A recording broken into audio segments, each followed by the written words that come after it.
Alors bonjour, ici Jean Sina du studio Photomod à Québec. Bien écoutez, aujourd'hui je vous présente un accessoire Godox qui est vraiment dans mes cordes. Là, pour ceux qui me connaissent, qui savent que je suis un amateur de travailler les éclairages, que j'adore explorer les nouveaux éclairages, les possibilités de création. Bien, c'est ça que je vous présente aujourd'hui, soit un projecteur pour flash. Enfin, oui, pour flash, parce que jusqu'à maintenant, on avait de ces projecteurs-là qu'on installait devant des lampes LED. Et on sait que, bon, lorsqu'on utilise un projecteur devant une source lumineuse, on perd beaucoup de luminosité. Donc, le processus de passer au travers soit d'une lentille de diffusion ou un prisme, peu importe, bien fait en sorte qu'on perd beaucoup de luminosité. De là où le flash est beaucoup plus adapté pour moi d'utilisation qu'une lumière LED continue. Alors que le flash, lui, c'est une lumière puissante, mais spontanée. Donc, c'est ça que je vous présente aujourd'hui, soit le modèle BFP. Et BFP, ça signifie B pour Bowens, F pour flash et P pour projecteur. Et il faut aussi mentionner que Godox vient aujourd'hui aussi d'annoncer le modèle pour lampe LED qui sera BLP à ce moment-là, L pour LED.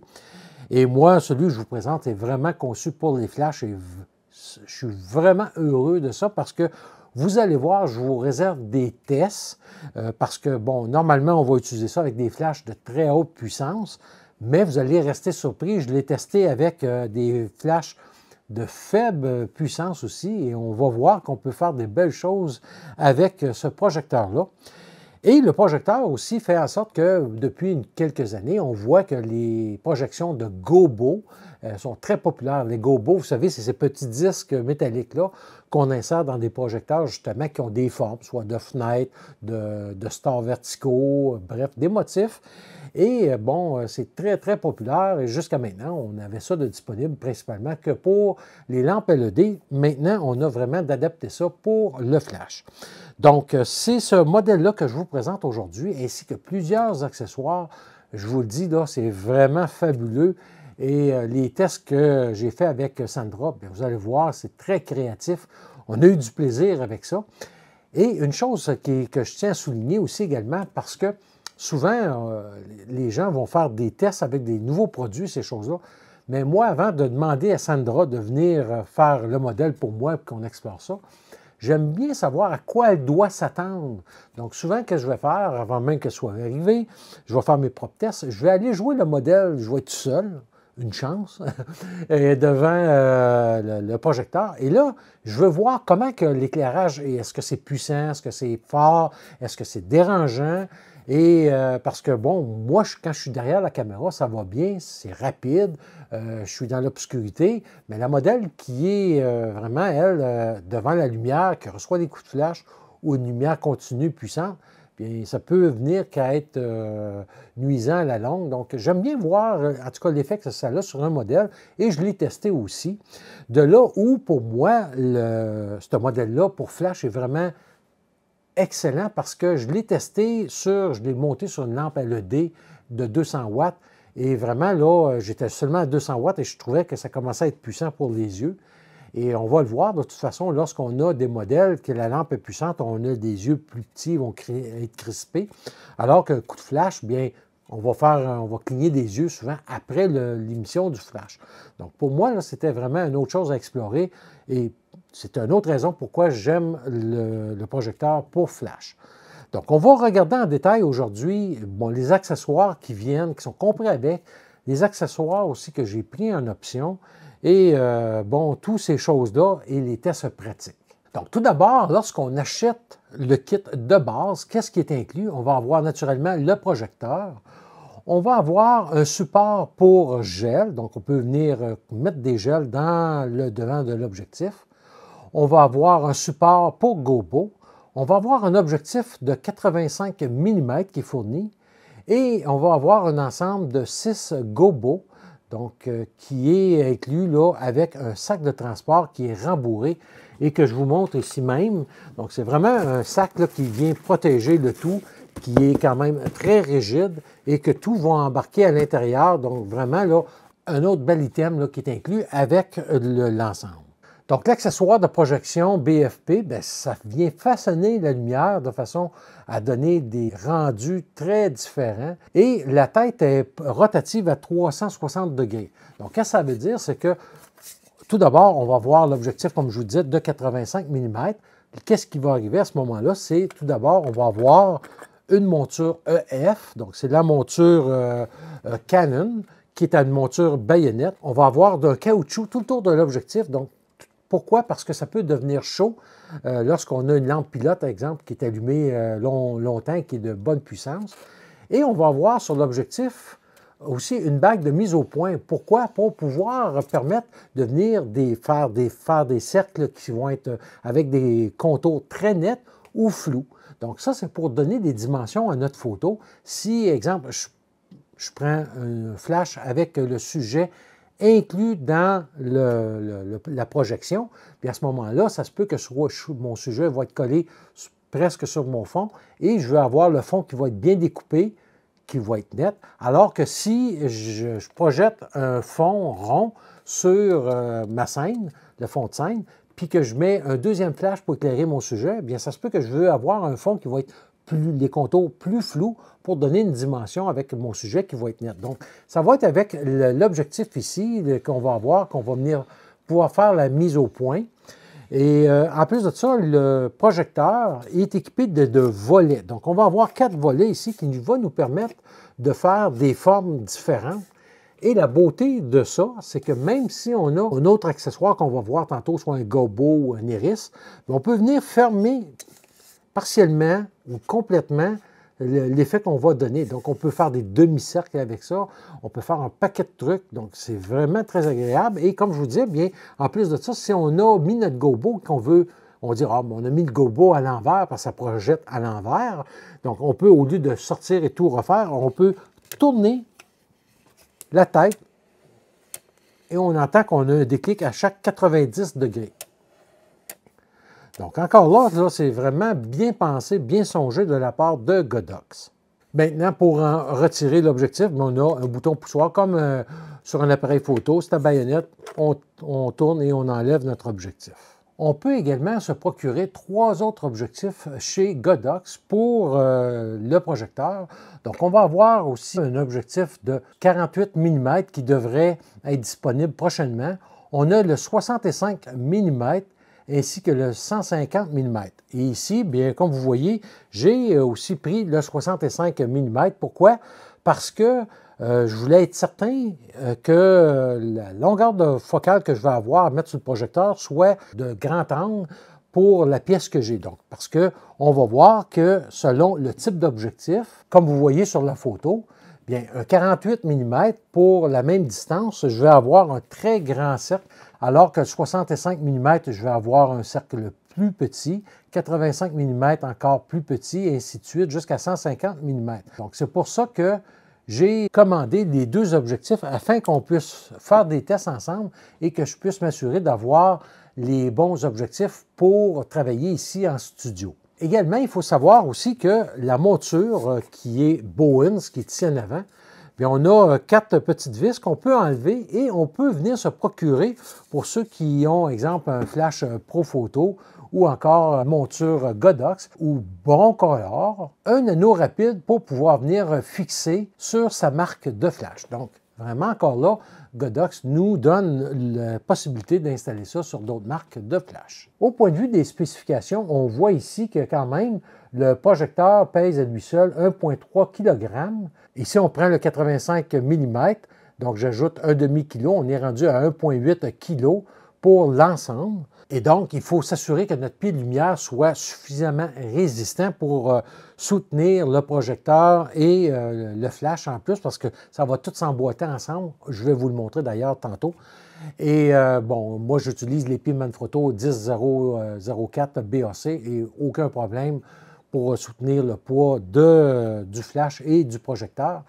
L'autre chose également, vous allez voir que je l'ai même testé avec le AD300 Pro, donc avec le support S2, et ça tient parfaitement bien. Donc, vraiment, c'est d'avoir un bon pied de lumière, parce que si vous avez un pied qui est chambranlant, bien, vous risquez que ça tombe. Donc, vraiment, encore là, c'est une chose à retenir d'avoir un bon pied de lumière. Pour ce qui est du prix et de la disponibilité, bien, tout d'abord, il n'est pas encore arrivé au Canada. Ça s'en vient dans les prochaines semaines. Le prix, si on se fie au prix américain, est de 299 $ américains. Donc, on peut se dire qu'on voit les alentours de 399 $ canadiens. Donc, ça sera à confirmer lorsque ça sera disponible ici au Canada. Et pour ce qui est des accessoires, bien, comme vous voyez sur la photo, bien, on peut avoir des ensembles Gobo supplémentaires. Donc, et moi, j'ai pris l'ensemble SA09003. Donc, comme je vous montre ici, ce sont des petites plaques de métal rondes en aluminium qu'on vient insérer dans le projecteur et qu'on peut faire pivoter. Bref, vous allez voir là, que c'est vraiment très créatif.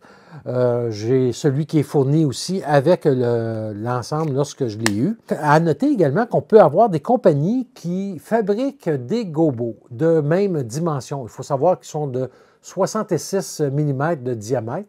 Donc, on peut en acheter aussi soit de Godox qui ont d'autres ensembles, mais aussi il y a d'autres compagnies qui en fabriquent. Ensuite de ça, pour les autres accessoires, comme je vous disais, on a les anneaux rapides, là, si on veut attacher le projecteur sur d'autres marques de flash. On a les objectifs. On va avoir le support pour Gobo qui est fourni avec le projecteur. Donc, qu'est-ce que ça fait? Ça va être là-dedans ici qu'on va venir insérer notre Gobo et qui va venir s'insérer dans le projecteur. Le porte-gel qui est inclus également avec, bien à ce moment-là, on doit acheter des gels de couleur qui sont en option. Et le gel de couleur, comme on a ici, bien, on peut avoir, comme vous voyez sur la photo, le SA11C, ce sont des groupes de couleurs. Donc, on va avoir 15 couleurs et on a 2 gels chacun. Donc, on a 30 gels au total. Et on peut avoir aussi l'ensemble de réglages pour compenser. Exemple, si on veut projeter avec une lumière incandescente ou d'autres couleurs de température, bien, à ce moment-là, on peut choisir l'ensemble SA11T. La chose qui est bon à savoir, c'est que ces petits gels-là, bien, ils sont aussi compatibles avec les flashs V1 et V1 Pro. Donc, je vous mets ici la photo. J'ai mis tout simplement le petit anneau qui est magnétique, qui vient avec le kit AK-R1 et qui tient en place mon gel. Donc, si vous avez un flash V1, par exemple, bien, vous pouvez venir installer là, ces gels-là directement sur le flash aussi.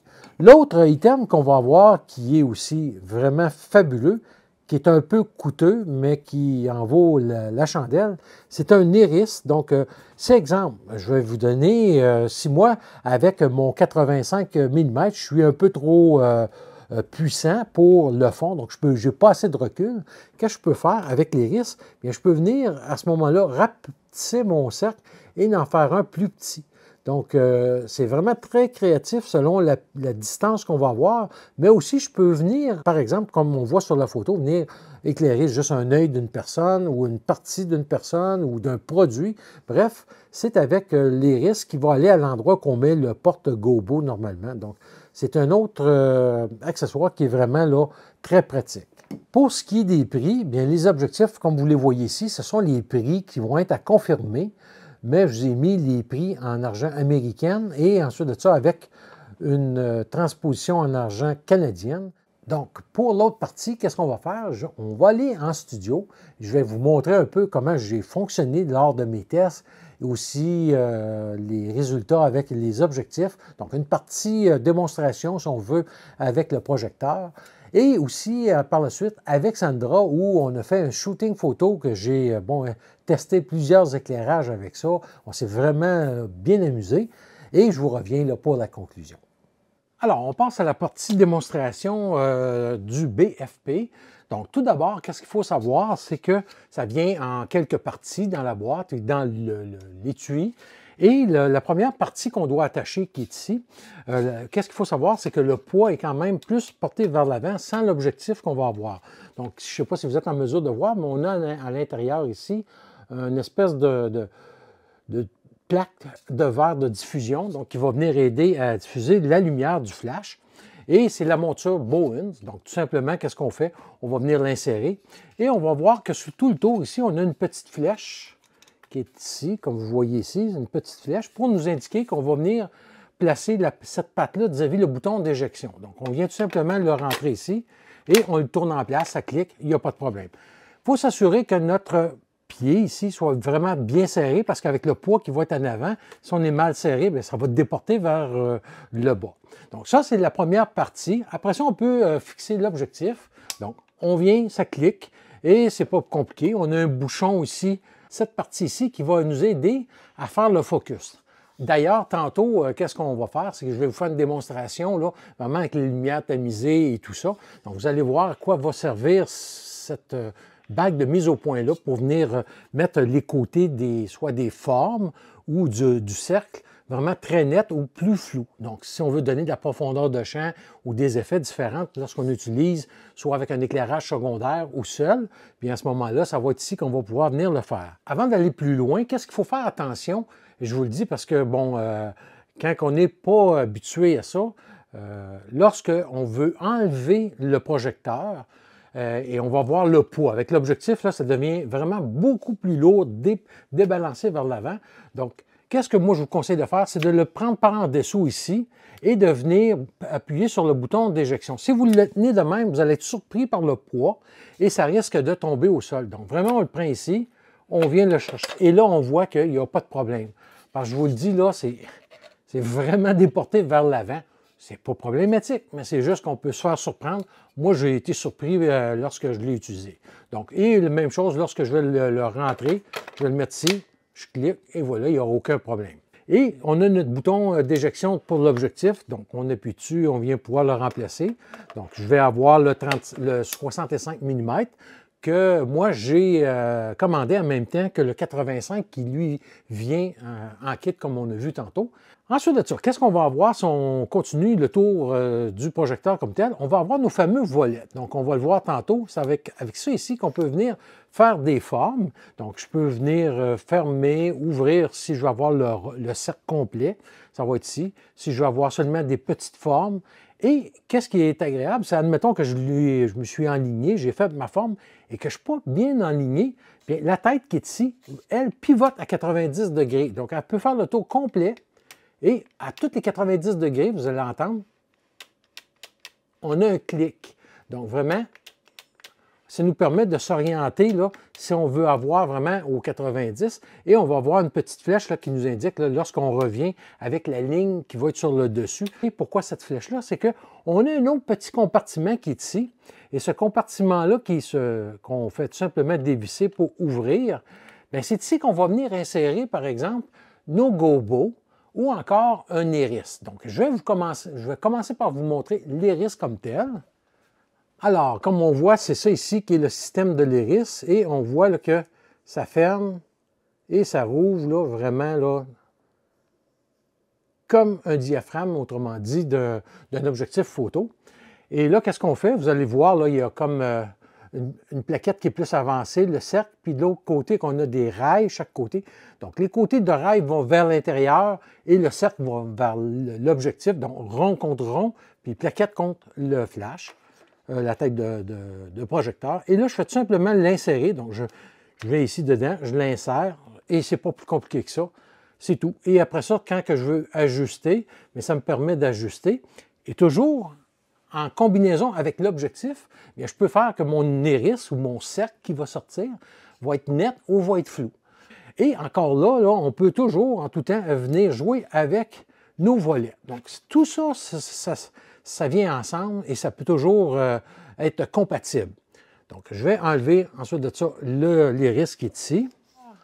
ici, je vais avoir le porte-gobo. Donc, c'est encore là, c'est la même chose que l'iris. On va avoir des rails dans le fond et une partie qu'on va mettre le gobo qui est vers l'avant. Donc, c'est toujours de la même façon, les rails toujours vers l'arrière. Et là, on va avoir plusieurs gobos qui nous est fournis. Et là, on fait tout simplement le glisser. Voilà, c'est tout. Et on fait tout simplement l'insérer. Donc, les rails, comme je vous disais, vers l'arrière. Je viens l'insérer, voilà. Et je peux fermer ma petite porte au besoin si je veux, donc pour avoir moins de perte de lumière. Et encore là, je vais avoir de projeter. Je peux faire encore la mise au point ici avec l'objectif. Et je peux jouer toujours si je veux donner seulement une partie d'effet. Je vous le dis, je vais rester vraiment surpris. Et pour une fois, c'est pour des flashs. Vous allez voir avec les photos que je vais faire, là, avec ça, c'est vraiment très, très créatif. Donc, on peut vraiment s'ajuster à tout. Faites attention, lorsque ça fait un bout qu'on l'utilise, ça peut venir très chaud. Donc, soyez sur vos gardes. Et comme je vous disais tantôt, lorsqu'on a terminé, on va venir ici rentrer tous les volets à l'intérieur. On le prend par en dessous et il n'y a pas de danger. Je vous le dis, en le prenant comme ça, là, vous n'aurez pas de mauvaise surprise. Finalement, le dernier accessoire que je vous démontre, c'est un porte-gel. Donc, pour venir mettre notre gel, et c'est vraiment bien pensé encore là parce que si on le mettrait à l'intérieur, avec la chaleur qui peut s'accumuler à l'intérieur, bien le gel va venir vraiment fondre. Donc, on vient tout simplement l'installer sur le devant de l'objectif. Mais ça, c'est vraiment bien pensé parce que la bague de l'objectif, avec des rainures dedans, et là, ça me permet, là, lorsque je tourne la bague, d'avoir une bonne prise, mais aussi, comme vous voyez ici, c'est aussi avec des rainures. Donc, ça me permet de venir l'installer et d'avoir une bonne prise si je veux quand même faire ma mise au point. Donc, j'ai accès à faire la mise au point de l'objectif sans que ça glisse.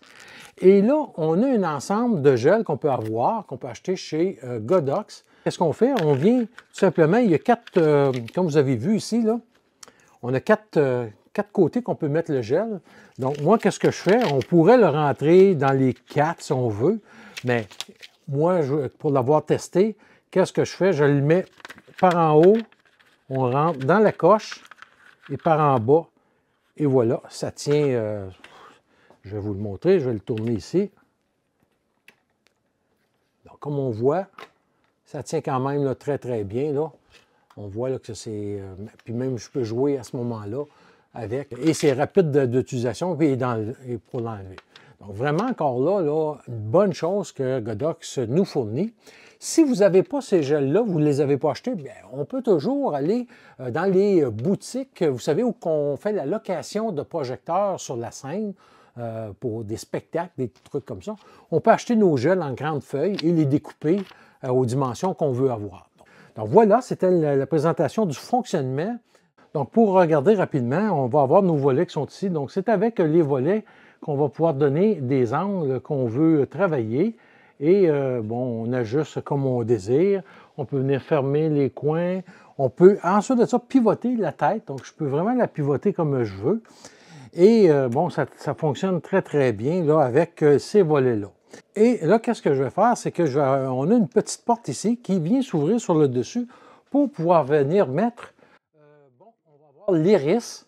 Et ça, c'est un autre truc qu'on va avoir, qu'on peut venir insérer dans le devant. Donc, je vais venir l'insérer ici. Et on va voir qu'en ce moment-là, on a un cercle. Et la première des choses que je dois faire, c'est de faire encore la mise au point. Donc, je vais faire ma mise au point en tournant l'objectif sur le devant pour avoir un contour très net. Donc, on voit qu'on vient d'avoir un contour très net. Et avec l'iris, je peux vraiment venir jouer sur la dimension. Donc, si j'ai des effets à faire, donc je peux venir ici. Et là, on voit que mon cercle, si je veux avoir, parce qu'on voit les lames, je peux le mettre un peu plus diffusé et vraiment là, venir donner l'intensité de coupe qu'on veut sur les rebords du jet de lumière. Donc, vraiment, là, c'est de toute beauté ce genre d'accessoires-là. Donc, je vais encore enlever mon iris à ce moment-ci. Et on va avoir bon, une série de gobos qui sont inclus dans le kit de base. Donc, je vais vous montrer quelques-uns. Donc, encore là, ici, qu'est-ce que je fais tout simplement? Je viens déposer le gobo à l'intérieur et je vais mettre là mon gobo ici à l'intérieur. Donc, voilà. Je l'insère. Et là, c'est la même chose. Donc, je peux vraiment venir jouer sur le focus pour avoir des contours vraiment plus flous et je peux avoir des contours vraiment plus nets. Et si je travaillerais, bien là, qu'est-ce que je vais faire? C'est que je peux prendre mon pose-mètre, encore une fois, venir prendre une lecture. Donc, je vais prendre une lecture et ça me donne 3,2. Donc, on se retrouve à peu près toujours dans les mêmes valeurs que tantôt. Et on a des gobos qui sont vraiment intéressants. Donc, je vais changer le motif que j'ai ici. Donc, je vais retirer le gobo que j'ai. Je vais venir mettre juste cette petite ligne-là, ici, comme vous voyez. Donc, je vais l'insérer à l'intérieur. Et ça n'a pas d'importance, même si elle n'est pas droite, parce que la tête, elle est pivotante. Donc, je peux vraiment venir la faire pivoter par la suite. Et on va le voir. Je peux vraiment venir jouer comme je veux. Et toujours, les volets sont disponibles.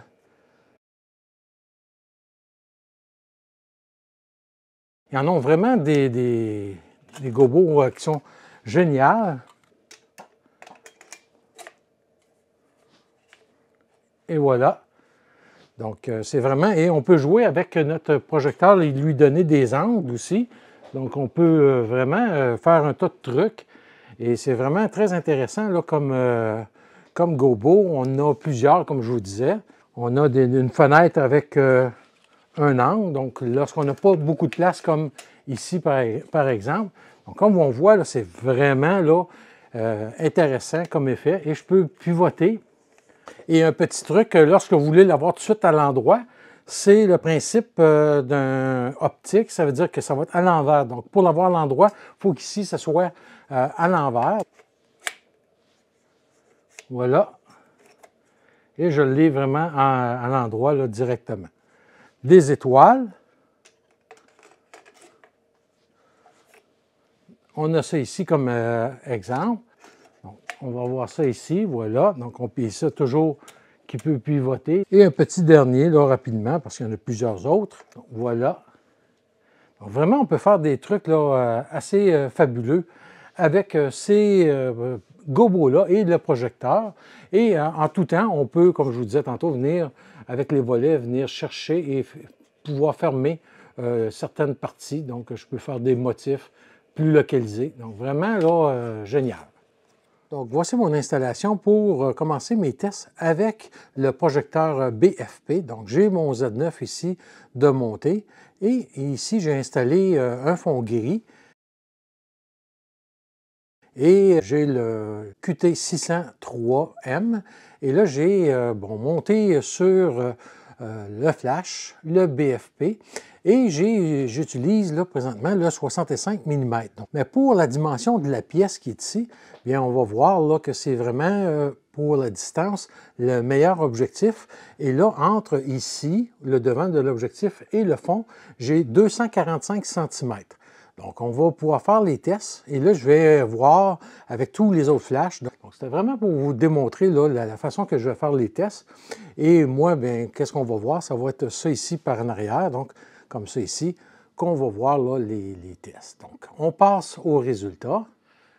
Donc, le premier test, c'est avec le QT603. Donc, il est à la pleine puissance. Même chose pour le modeling light, la lampe pilote. Qu'est-ce qui est bon à savoir également? Vous allez voir, lorsque je vais faire les tests, je vais aller dans le fond là-bas. Lorsque je vais faire mes tests, avec mon pose-mètre, je vais prendre une lecture au centre du projecteur et du cercle. Donc, ça me donne 3,2. Et ensuite de ça, je vais aller vers les rebords et que ça me donne 2,5, 2,5, 2,5, 2,5. Donc, on n'a pas une grosse différence de perte de lumière là, entre les rebords et le centre. Donc, c'est vraiment excellent de ce côté-là. Maintenant, je teste avec le AD600 Pro. Donc, la lampe pilote est au maximum. Ça se ressemble avec le QT603. Donc, je vais faire un phototest. Donc, voilà. Maintenant, j'utilise le AD400 Pro et j'ai obtenu 2,8 également. Donc, la même puissance que le AD600 Pro. Donc, on va voir tantôt sur les résultats. Donc, c'est exactement la même luminosité. Donc, malgré que j'ai 200 watts de plus avec le AD600 Pro, j'ai les mêmes performances au niveau de la puissance obtenue. La seule chose que je vais avoir de moins avec le 400 Pro, ça va être un petit peu moins de puissance sur la lampe pilote. Pour le AD300 Pro, bien, vous le mettez là, pas tellement loin, là, sorti le flash. Si vous le rentrez là, à l'intérieur du support S2, il va venir appuyer contre les parois, ça ne rentrera pas. Donc, la meilleure façon, là, lorsqu'on n'est pas trop sûr, c'est de vraiment enlever notre flash. Je vais vous le montrer, la bonne procédure. Donc, qu'est-ce que j'ai fait pour être sûr que ça rentre? J'ai enlevé mon AD300 Pro. J'installe tout simplement le support. Je vais me mettre de côté là, pour que vous puissiez voir. Et là, qu'est-ce que je fais? La première des choses, bien, je m'assure que la braquette est vraiment solide, parfait. Je vais venir installer le projecteur. Donc, j'installe le projecteur dans le support. Il est vraiment bien installé. Et là, je vais installer mon AD300 Pro. Et c'est de cette façon-là que je vais pouvoir mesurer la profondeur qui rentre. Donc, comme là, on entend ici, il va cogner dans le fond. Donc, je vais le ressortir un petit peu et je vais l'installer comme ça. On serre bien. Puis, je vais tourner ça ici pour aligner vers le fond et on regarde les tests. Donc, naturellement, on va voir que la lampe pilote est beaucoup moins puissante. Donc, je vais allumer la lampe pilote ici. Voilà. Et je vais prendre ma lecture. Donc, j'ai F2 à la pleine puissance. Et finalement, bien, je vais installer le AD200 Pro. Ma lampe pilote est allumée et bon, elle est à la pleine puissance. Donc, on voit à peine là, le cercle ici, là, vraiment, là, parce que j'ai une fenêtre qui est ici. Mais qu'est-ce que je voulais vous démontrer, c'est que si je veux voir où va être ma lumière et je n'ai pas de modeling light ou très faible comme celle-ci ici, qu'est-ce que je vais faire plutôt, moi, c'est que je vais venir baisser ma puissance ici. Et là, ce que je vais faire, c'est que je vais donner des coups de flash. Et ça va me permettre à ce moment-là de pouvoir voir où est mon cercle. Donc, on va tester. Comme vous voyez, là, on peut voir là, que c'est où est mon cercle. Donc, si j'ai le modèle, je peux lui demander de fermer les yeux. Puis, à ce moment-là, je peux placer mon cercle et une fois que je suis prêt, bien, je vais être quand même pouvoir en mesure de prendre des photos. Donc, c'est un petit truc là, qui est facile à faire lorsqu'on utilise un flash qui n'a pas de modeling light et qu'on veut utiliser ce genre de projecteur-là. Donc, qu'est-ce que j'ai voulu faire? C'est de vous démontrer, quand je vous parlais au départ de perte de puissance. Donc, avec l'objectif 65 mm, j'ai pris une distance de 245 cm entre le projecteur, l'avant du projecteur et le fond. Pourquoi? Parce que c'est là que j'avais le bas et le haut du cercle, si on veut, qui vient baver ou toucher juste les rebords du bas de mon papier gris et le haut qu'on voit là sur la photo. Et on peut voir que bon, j'ai utilisé le flash Godox QT603M, donc un 600 watts, avec le projecteur et l'objectif 65 mm. Et à pleine puissance, avec le flash, bien j'ai eu une ouverture de 3.2, alors que si j'utilise un réflecteur régulier, j'ai une ouverture de f18. Donc, on voit là que vraiment l'utilisation d'un projecteur à ces fins-là vient grandement gruger la puissance du flash. Dans le test suivant, maintenant, ce que j'ai voulu faire, c'est de comparer deux 600 watts, soit l'AD600 Pro, qui est à batterie, et toujours le QT603M, avec le projecteur et le même objectif, toujours à 240 cm, à 100 ISO, les deux flashs à pleine puissance. Et on voit que j'ai eu une petite différence entre les deux. Donc, AD300 Pro, j'ai eu 2.8, alors que j'ai eu 3.2 avec le QT, à cause de la façon que le flash tube est conçu dans le AD600 Pro, qu'on voit que le devant est un verre givré, alors que le QT, lui, n'a aucun givrage sur son protège-tube éclair. Sur le prochain test, ce que j'ai voulu faire maintenant, c'est pour la même distance, voir quelle était la portée entre les deux objectifs, soit le 85 mm qui est fourni avec le kit, ou le 65 mm que j'ai eu en option. Donc là, qu'est-ce que j'ai fait? Comme je vous disais, je suis à 245 cm, Et à ce moment-là, avec le 65, la photo du haut, bien, j'ai eu une ouverture de 3,2 et mon cercle là, éclairait là, de haut en bas juste avant les rebords du rouleau du papier. Alors que lorsque j'utilise le 85 mm, on voit que le cercle est beaucoup plus petit et plus concentré. Bien, j'ai eu une ouverture de f4, donc un petit peu plus puissant.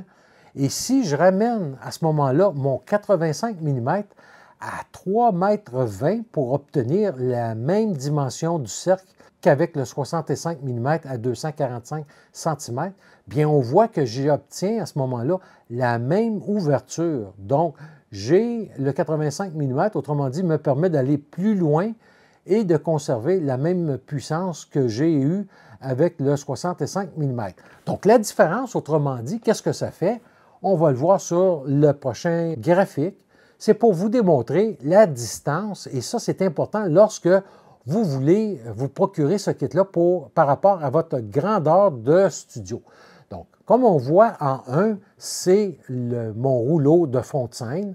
En 2, ça sera mon rond de lumière de 2 mètres, on voyait sur les photos. Et lorsque je suis avec le 65 mm et le projecteur et le QT600, bien, je vais être à 2,45 m pour avoir mon cercle de 2 mètres de projection, alors qu'avec le 85 mm, bien, pour avoir la même grandeur de projection de cercle de diamètre, je dois être à 320 cm. Donc, comme vous voyez, là, il y a quand même une différence de distance entre les deux objectifs. De là, si vous choisissez un kit, bien de prendre le bon objectif.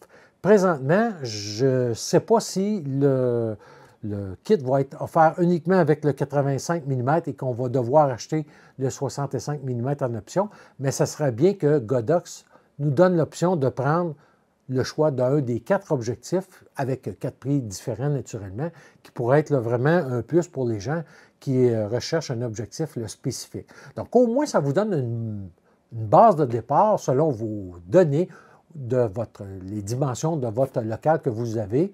Donc, vous pourrez avec ça au moins vous faire un petit schéma chez vous pour voir quel objectif qui pourrait être applicable dans votre cas.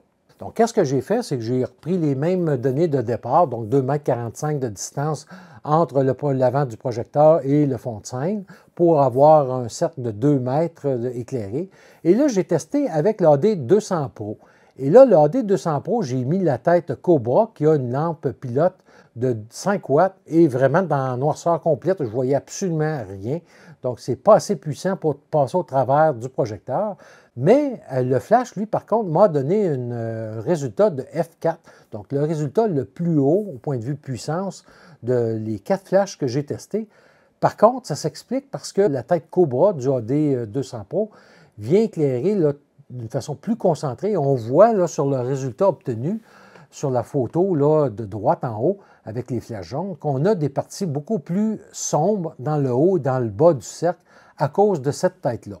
Et par la suite, j'ai essayé avec le AD300 Pro qui, lui, a une lampe pilote de 12 watts.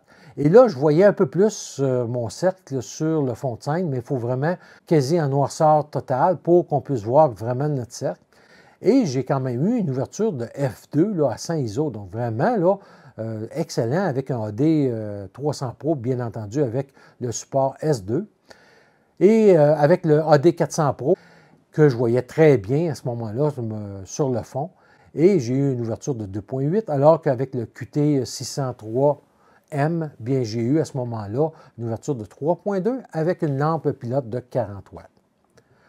Sur le prochain test, j'ai pris ma lampe LED la plus puissante que j'ai, donc une 200 watts, et j'ai voulu tester, voir quel en était le résultat.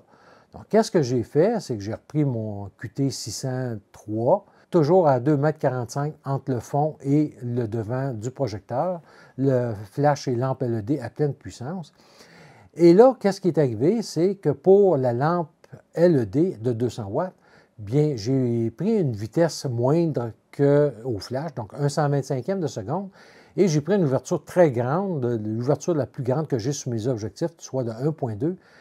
Et à ce moment-là, j'ai eu un résultat de 1000 ISO. Donc, quand même, on voit là, que c'est vraiment là, très peu puissant pour 200 watts.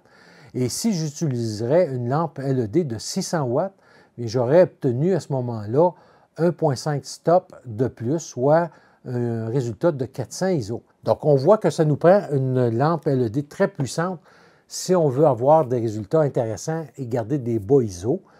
Et comme je vous disais aussi, n'oubliez pas que lorsqu'on augmente la puissance d'une lumière continue, bien, ça affecte aussi notre modèle. Donc, il faut savoir ça avec. Et là, si on veut allumer, en plus de ça, une lumière ambiante pour que ce soit moins dur sur les yeux de notre modèle, bien, avec une lampe LED, bien, on vient jouer avec soit rajouter une source lumineuse qui va venir débalancer notre balance des blancs. On n'aura peut-être pas un noir pur. Bref, c'est beaucoup plus complexe qu'avec un flash. En tout cas, pour moi, j'ai adoré mes tests au niveau des flashs. Et comme vous voyez, c'est vraiment très intéressant quand on dit on peut travailler avec un D300 Pro, y arriver. Bien oui, on peut le faire. Il s'agira juste de tamiser vraiment notre éclairage et de pouvoir travailler à ce moment-là. Alors, Sandra s'en vient me rejoindre. J'ai monté le BFP sur le QT603M et on va tester aujourd'hui avec seulement en jouant avec la grandeur des cercles. On va jouer aussi avec les volets. Je vais essayer également des gobos, puis aussi des gels. Bref, j'ai l'intention aussi de marier ça avec un flash. Donc, vous allez voir, là, j'ai quand même, la lumière là, est très, très faible. Ici, là, ça paraît beaucoup mieux à l'écran parce que j'ai augmenté l'ISO sur le Z30 pour que vous puissiez voir. Mais vous allez regarder ça au fur et à mesure et on va découvrir ça ensemble, là, tous les effets qu'on peut faire avec ça. Parce que, bon, c'est beau la théorie comme on a vu, mais maintenant, on va mettre en pratique. Alors, on va commencer avec Sandra, faire les tests sur le BFP. Donc, on a déjà fait un petit peu de tests avant, voir comment c'est dur pour les yeux, tout ça. Hein? C'est pas évident au départ. Donc, je vais travailler avec le flash, puis mon appareil, je l'ai mis à 400 ISO. Le but de ça, c'est vraiment de conserver là, le moins de puissance possible parce que sinon, c'est très fort là, pour le modèle. Puis si j'allume trop de lumière ambiante, bien, ça va apparaître aussi dans la pièce. Donc, il faut trouver un juste milieu. Voilà, comme ça. Parfait. On tasse un petit peu par là, puis regarde, tu peux avancer jusqu'au bord du cercle. Ouais, parfait, excellent. Yeah!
Reviens juste un petit peu. Oh, moins. Plus on va aller encore un petit peu moins.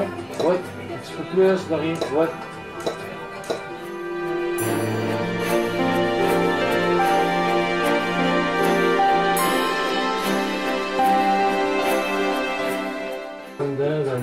De long par là.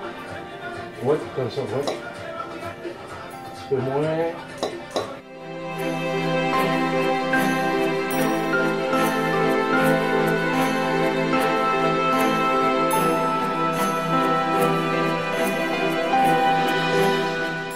Ah, on va la faire, qu'est-ce que tu faisais, mais comme si tu garderais.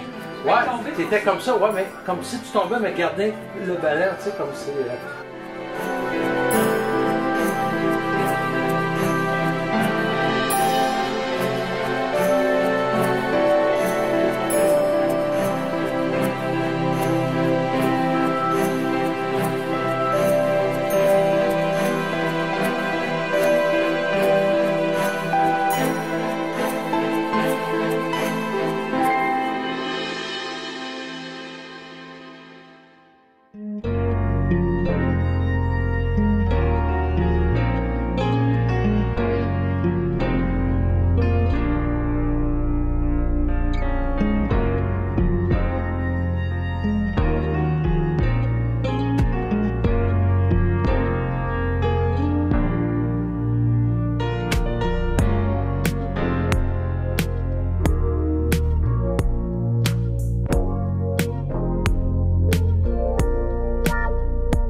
on vient de terminer les essais avec le BFP, puis on a fait plusieurs tests avec différents gobos, avec les volets. Puis, après avoir vécu ça, parce qu'on est quand même dans une lumière tamisée, Sandra, pourrais-tu me dire un peu comment tu as trouvé ça au point de vue de la luminosité, en tout cas du projecteur qu'il y avait sur toi? Est-ce que tu trouvais ça trop fatigant? Ou... Je dirais qu'on s'habitue. Peut-être que la première fois, c'est plus dur à l'œil. C'est sûr qu'avec les verres fumés, c'est parfait. On peut regarder sans problème. Mais sinon, moi, je me suis habituée facilement. C'est encore plus facile aussi quand tu as placé l'autre flash aussi. Le deuxième flash. Mais sinon, c'est très supportable. J'ai pas eu aucun problème. Ça, c'est vraiment important, qu'est-ce que Sandra dit, parce que, écoutez, là, je travaille avec une lampe de 40 watts seulement, qui est au maximum dans le projecteur, dans le flash. Et fait que, si on s'imagine que je travaillerais avec une lampe à projection, LED, bien là, à ce moment-là, on parle de 400 watts, 500 watts. Là, ça deviendrait vraiment désagréable pour notre modèle. Donc là, de toujours vérifier durant le shooting, comment que ça se comporte, si c'est trop fort, puis de donner aussi des breaks. Donc, comme on vient de voir, bien écoutez, c'est vraiment un très bel accessoire. C'est très créatif, je vous le dis. Là, je pensais, moi, au départ, que je me suis dit, une fois que je vais avoir fait les gobos, ça va être à peu près final avec mes petits disques. Puis je vais avoir goûté à ça, ça va être final. Mais non, ça va vraiment au-delà de ça parce que avec les volets, on peut fermer. Avec l'iris, on peut jouer. Je peux faire des plus petits cercles avec les volets, encore là, venir rapetisser. C'est vraiment là, infini. On rajoute les gels de couleur avec ça. Donc, vraiment agréable. Et puisque c'est au flash, bien, je peux marier d'autres flashs avec ça. Ça va fonctionner avec mes déclencheurs Godox. Ça fonctionne avec mon Posemate L858. Bref, vraiment comme un autre flash. Et lorsqu'on l'explore, bien vraiment, là, c'est vraiment intéressant, je vous le dis. Autant utiliser ça seul ou en combinaison avec d'autres flashs. L'autre chose, comme on a vu aussi, bien, avec l'AD 300 Pro, malgré que c'est un petit flash, bien, ça, on peut quand même fonctionner. On a juste à enlever un peu plus l'ISO, puis on vient avec des ouvertures qui sont très potables. Donc vraiment, pour moi, là encore là, un plus de ce côté-là. On n'est pas obligé nécessairement d'aller chercher un flash de 600 watts. Si par contre, vous voulez vous procurer des flashs de 600 watts, je vous conseille aussi le DP603 V qui est excellent, que moi j'ai ici, là, que je n'ai pas testé avec parce que c'est un autre 600 watts, mais qui ferait aussi bien l'affaire que le QT600 et qui est moins coûteux. Donc vraiment, encore là, ce qui peut être une avenue pour ceux qui veulent avoir un flash qui va fonctionner sur courant. Donc voilà, c'était la présentation du BFP. Donc n'oubliez pas le truc de le prendre par à l'avant lorsqu'on le défait parce que le poids peut nous surprendre. Sinon, écoutez, c'est une très belle construction, je vous le dis. Godox ont mis le paquet là-dessus parce que vraiment, là, c'est vraiment bien construit, bien compensé. Et vraiment, pour moi, là, ça a valu le temps d'attendre ce modèle-là particulier parce que j'en ai vu d'autres chez Godox, d'autres modèles qu'il y avait au préalable. Je regardais les vidéos, c'était un peu, plus chambranlant, puis ça m'intéressait moins, mais celui-là, là, vraiment, chapeau, là, c'est en plein ce que je cherchais. Donc, si vous avez des questions, des commentaires, comme d'habitude, vous pouvez les laisser ici. Et je vous reviens là, très bientôt avec une nouvelle capsule sur des nouveaux produits que j'attends, entre autres, chez Godox et aussi chez Viltrox.